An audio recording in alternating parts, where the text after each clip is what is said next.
कल का दिन है आपके पास। डॉक्टर साहब मेरी वाइफ ठीक तो हो जाएगी? इंशाल्लाह ऑपरेशन के बाद शील बी फाइन।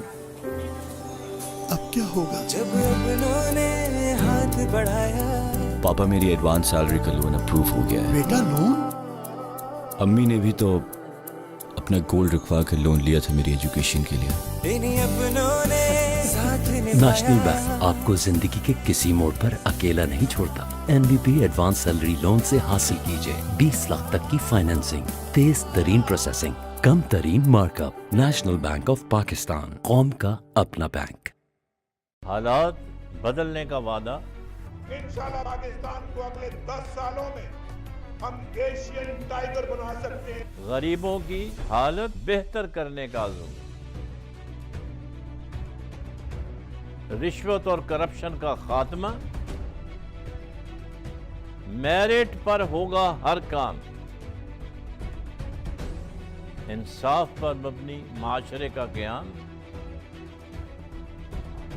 ये है हम सब का ख्वाब, यकीनन बनेगा नया पाकिस्तान। ये है टाइम असल पाकिस्तानी बनने का, ये है टाइम नया पाकिस्तान बनाने का।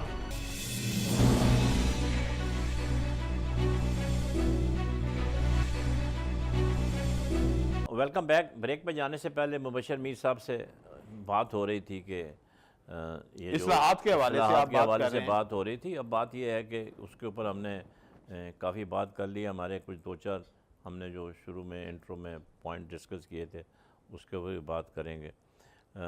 अभी असद उमर साहब ने कहा था कि जी हम शायद हमें जाना पड़े IMF के पास।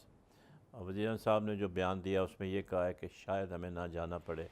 और आप ये समझते हैं कि ये उनका सऊदी अरब का दौरा है 23 तारीख को जो जाएंगे 3 रोज़ के लिए, तो उसमें कोई ऐसी पेशरफ्त होगी कि सऊदी अरब से हमें कुछ एड मिल जाए, उधार मिल जाए या डोनेशन मिल जाए।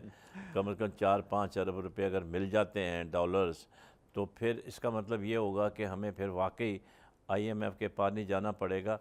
लेकिन बात यह है कि IMF तो डिक्टेट कराता है ना कि गैस की इतनी बढ़ा दो, बिजली का इतना कर दो, फलाना।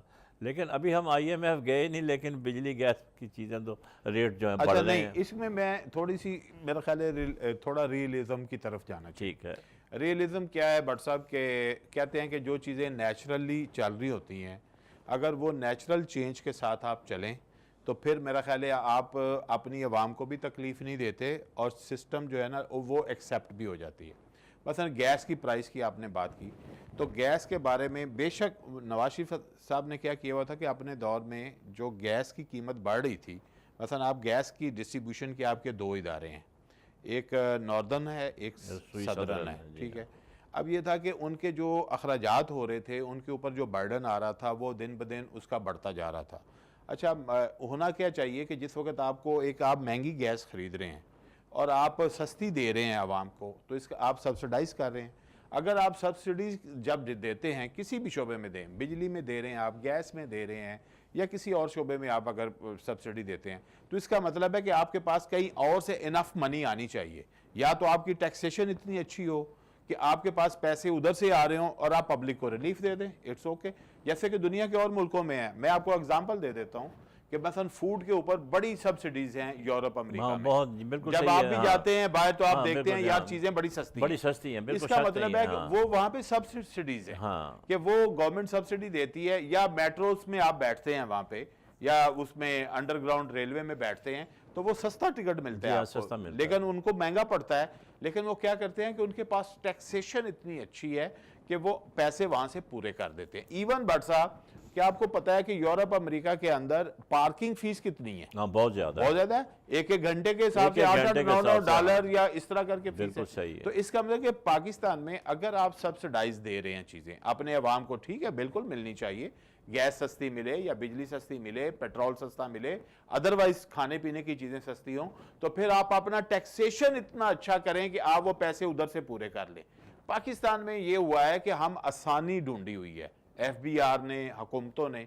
वो क्या है कि हमें आसानी से कलेक्शन क्या होगा कि आप पेट्रोल पे इतने पैसे बढ़ाएंगे, इनडायरेक्ट टैक्सेशन है सारी, इनडायरेक्ट जी है, हाँ, बिल्कुल। गैस क्या है। तो लिहाजा जो नेचुरली जो चीज बढ़नी चाहिए थी वो पिछली गवर्नमेंट ने नहीं बनाई, और अब इस गवर्नमेंट को बढ़ानी ही बढ़ानी थी, नहीं बढ़ाते तो फिर आप देखें ना, वैसे भी अगर आप देखें तो एक घर का एवरेज बिल जो गैस का जो सिर्फ डोमेस्टिक है, जो हीटर या वो वाकई बड़ा कम है, बहुत कम है। हाँ, और बाज़ दफा 200-300 रुपए, 200-300 अच्छा 200-300 रुपए हाँ। मैं भी सोचता हूँ, मैं कहता हूँ it's a joke, joke, it's a joke. अच्छा जो चलें कुछ लोगों के लिए तो चलो 200 हाँ। रुपया भी, लेकिन वो बहुत आम हालत कम, में आम आदमी 500 रुपया पाकिस्तान में मेरा ख्याल है गरीब से गरीब आदमी जो दिहाड़ीदार है ना, वो एक दिन की दिहाड़ी जो है वो भी 600, 800, 900, 1000, 1200 तक ले रहा है, और उसका फ्यूल का खर्चा अगर 500 भी महीने का है तो उसे कोई प्रॉब्लम नहीं है।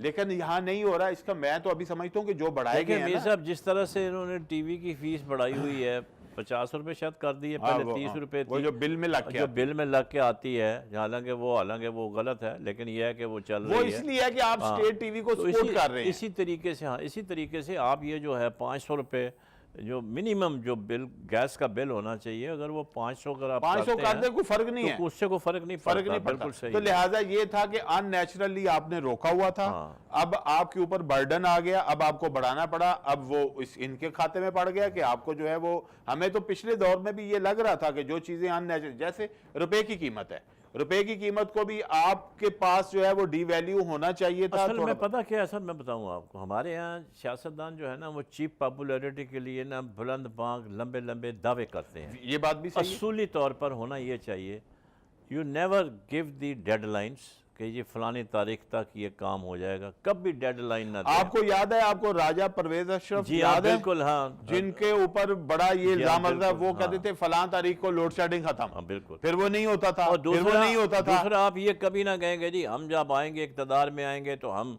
दूध की नहरें बिछा दें, नहीं होता। आप ये कह सकते हैं कि हम कोशिश करेंगे कि अवाम को रिलीफ मिले। सर वो तो फिर आपकी अवाम मानती नहीं है ना, नहीं मानती, तो क्या लेकिन एक चीज है कि जो अवाम से आप पूछ के थोड़ी को काम करते हैं। रियलिस्टिकली यही है कि जो फ्लोक में चल रही होती है इकोनॉमी जो है ना, बट साहब जो इकोनॉमी के माहिरीन है उनकी ये मुतफिका राय है कि आप इसको सियासत के अंडर ना करें, सियासी तौर पर इसके फैसले चेंज ना करें, जो आप फ्री मार्केट इलेक्शन से पहले पाइपलाइन बिछा देते हैं, इलेक्शन खत्म हुआ, अगर हार गए तो धोखाधड़ी है, हार गए तो पाइपलाइन, ये तो धोखाधड़ी है, होता हमेशा, ये धोखाधड़ी है, बिजली के खंभे फेंक दिए, फलां कर दिए, ये धोखाधड़ी है। लेकिन मेरा ख्याल है कि जो इकोनॉमी के हवाले से पाकिस्तान में अब ये मैच्योरिटी आनी चाहिए, पॉलिटिकल पार्टीज के अंदर भी और ब्यूरोक्रेसी में। मैं आपको बताऊं, ब्यूरोक्रेसी अगर अपने मामलात में बेहतर हो जाए तो सियासतदान भी कुछ नहीं कर सकते। ब्यूरोक्रेट को ये ज़रूर बट साहब सोचना चाहिए कि उसका एक कैरियर है, उसने 30, 35, 40 साल जो है ना वो मुल्क को सर्व करना है, और कोई भी हुकूमत आए वो उसको जो है ना किसी तरह भी हटा नहीं सकती। लेकिन उसको ये देखना चाहिए, अगर वो इस लालच में पड़ जाए कि मुझे माल बनाना है, मुझे बहुत अहम पोस्टों के ऊपर रहना है जहां से माल ज्यादा बने, तो फिर वो कॉम्प्रोमाइज करता है, फिर वो क्या करता है, गलत फैसलों में शरीक होता है, और फिर अभी जो हशर हुआ है, मुझे आप बताएं भट्ट साहब कि ये जो 2-3 ब्यूरोक्रेट इस वक्त जो है नैब के पास हैं, कितने एहसासे इनके निकल चुके हैं, बिलियंस ऑफ बिलियंस। और नहीं, आप मुझे हैरान इस बात का हद नहीं होगी, नहीं आप हद तो छोड़ें, जब अहद चीमा को गिरफ्तार किया गया है तो पंजाब में सर्विस के अफसरों ने हड़ताल कर दी, इसलिए कि वो खुद भी किसी ना किसी मामले में शरीक हैं, हालांकि वो खुद भी शरीक हैं, उनके खिलाफ सख्त एक्शन होना चाहिए था। एक तो उन्होंने पता क्या है, एक तो वो स्टेट के खिलाफ जा रहे हैं, भी कानों को हाथ लगाते होंगे कि यार हम किस आदमी के लिए, मतलब ये है कि प्रोटेस्ट में जा रहे हैं। अब पहली बात लेकिन क्या है भट्ट साहब कि जो आपने कहा ना कि पहले आपने इंट्रो में एक बात की थी कि शायद गवर्नमेंट कितना अचीव कर पाई कितना नहीं कर पाई, मेरा ख्याल है उसमें ये भी एक वजह है, वजूहात में से है कि अगर जो इस वक्त ब्यूरोक्रेसी और ख़ास तौर पर पंजाब की जो ब्यूरोक्रेसी है उसके अंदर ये प्रॉब्लम है कि उसने बहुत सी करप्शन के मामलात में वो हिस्सेदार है, उस हिस्सेदारी की वजह से उनके अंदर एक खौफ जो है वो मौजूद है कि हम किस तरह इस चीज से जो है वो बाहर निकल सकते हैं। जब एक केस पकड़ा जाता है उसके पीछे 2 से 4 ऑफिसर ये करप्शन जो है ना शहद की मक्खियों का छत्ता होता है जी,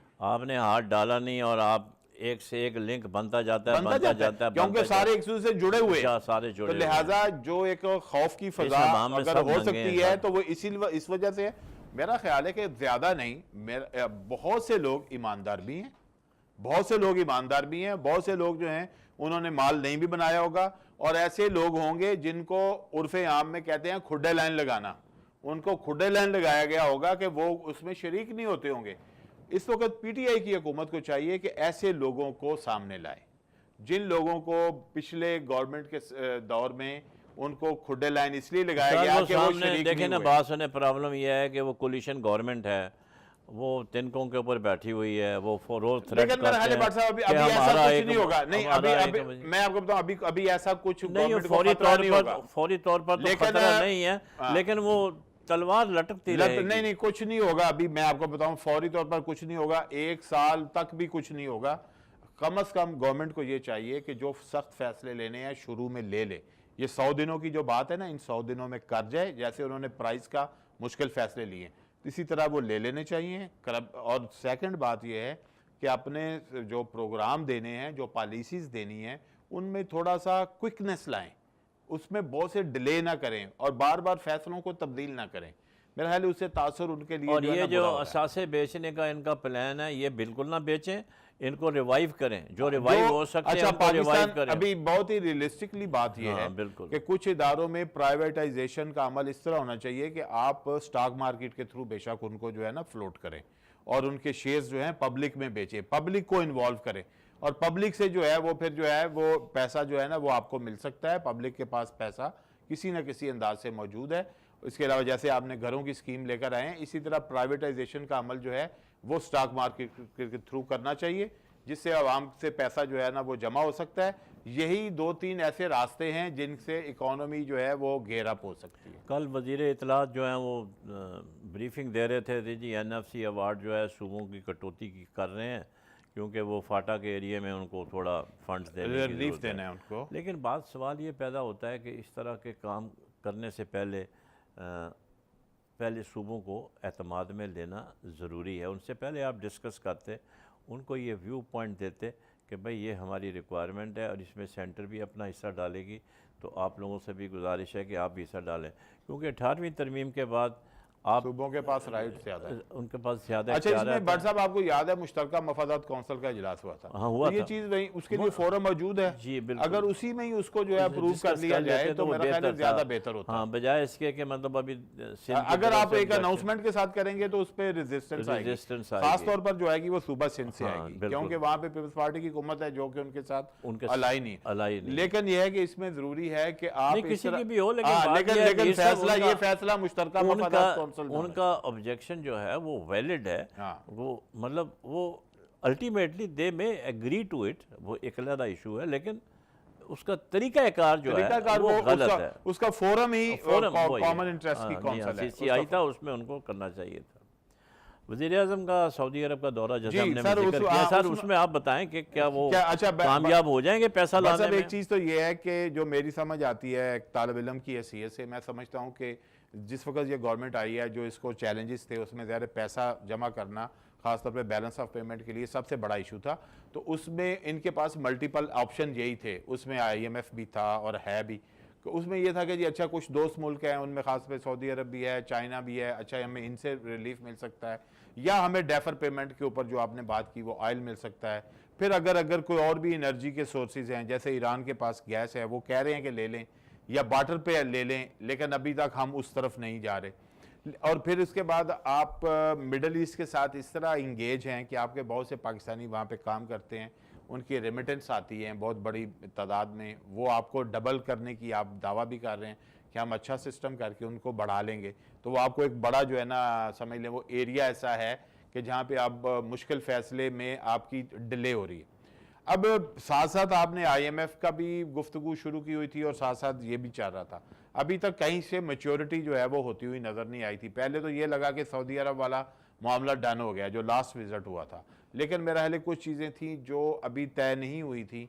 हम तवक्को तो कर सकते हैं और लग रहा है कि अब जब फौरी तौर पर प्राइम मिनिस्टर को दोबारा जाना है और है भी वो एक कॉन्फ्रेंस भी ऐसी है कि जो इन्वेस्टमेंट कॉन्फ्रेंस में उनको खास तौर पर दावत दी गई। दावत दी जी गई। हाँ, लेकिन बिल्कुल। मेरा हाँ। ख्याल है कि इसमें एक चीज़ जो है वो मुमकिन दिखाई देती है, वो ये है कि जो पाकिस्तान ने एक सी पैक के प्रोजेक्ट्स में ख़ास तौर पे सऊदी अरब को ऑफ़र किया कि आप लोग आएँ, इसमें मुमकिन है कि कुछ ऐसी कंपनियां वाकई ही एग्री हो गई हों जिनके साथ निगोशिएशन हो रही थी कि जो पाकिस्तान के सी पैक के रिलेटेड प्रोजेक्ट्स में या गवादर में जो प्रोजेक्ट्स उनको सजेस्ट किए गए हैं, जैसे रिफाइनरी का प्रोजेक्ट है, तो उसमें शायद वो कंपनियां कोई ऐसा MOU साइन हो जाए या ऐसी कोई उनकी तरफ से जो है वो अच्छी खबर मिल जाए, नंबर 1।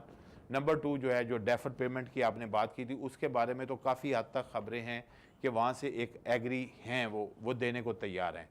कुछ पैसे भी हैं जो सुनने में आ रहा है कि वो पाकिस्तान के अकाउंट में रखने को तैयार भी हैं। अब वो उसकी अमाउंट क्या है, कितनी है, कुछ 2,000 तो नहीं होगा ना, 2 से 3 अरब डॉलर का सुनने में आ रहा है। Billions of dollar. तो मेरा ख्याल है कि अगर बिल्कुल। इतना मिलता है तो बहुत बड़ी सपोर्ट है।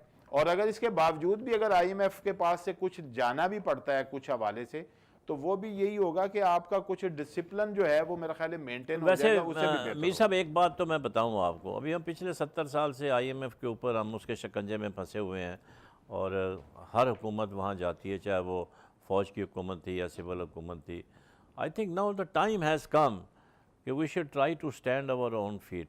आपको अपना पेट थोड़ा काटना पड़ेगा, अपने अखराजात जो है वो कम करने पड़ेंगे, आपको अपनी अय्याशियों के ऊपर जो पैसा आप लगाते हैं वो कम करना पड़ेगा। ये जो आपने सुपरफ्लूस अपॉइंटमेंट्स क्रिएट की हुई हैं मुख्तलिफ़ इदारों के अंदर और इनको लाखों के हिसाब से आप तनख्वाह बांट रहे हैं, इसके ऊपर भी एक कंट्रोल करना बड़ा ज़रूरी है। इसमें सबसे जो आम बात है ना, जो बिल्कुल। IMF के हवाले से आप कर रहे हैं, उसमें सबसे आम बात यह है भट्ट साहब कि जो इंपोर्ट और एक्सपोर्ट में एक गैप है उसको आपको ठीक करना पड़ेगा। तो वो कैसे ठीक होगा? वो इसलिए ठीक वो होगा, उस वक्त ठीक होगा मीर साहब जब आप जो आपके जो इंडस्ट्रियलिस्ट हैं उनको आप कॉन्फिडेंस में लें, उनके जो 300 अरब रुपए के आपने रिबेट फंसाए हुए हैं पिछले 5 साल से, उनको वापस करें। देखें बात यह है कि उनके पास पैसा होगा तो इंडस्ट्री में लगाएंगे, उनके पास पैसा होगा तो प्रोडक्शन बढ़ाएंगे। जब उनके पास पैसा ही नहीं होगा तो बैंकों से ले लेके कब तक उधार जी बिल्कुल, गुजारा वो करते आपका रहेंगे। पॉइंट सही है कि जी जो हाँ। जो उनके लिए इंसेंटिव था वो उनको मिलना चाहिए।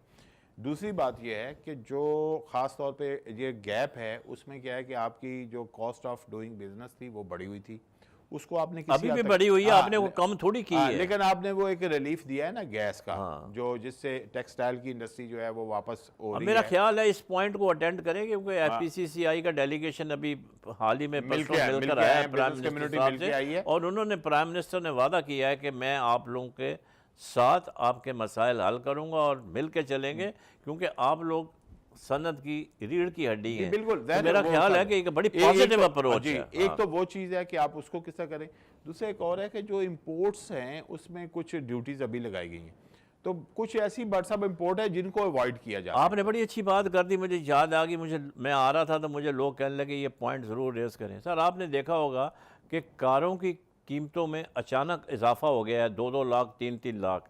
तो मतलब ये मेरा ख्याल है इसको कंट्रोल करने की ज़रूरत है। ये मोनोपोली जो है इनकी ये तोड़नी चाहिए। मोनोपोली तोड़नी चाहिए। अच्छा, कुछ पाकिस्तान के अंदर नए कार के प्लांट लग रहे हैं, जी हाँ बिल्कुल। कुछ कंपनी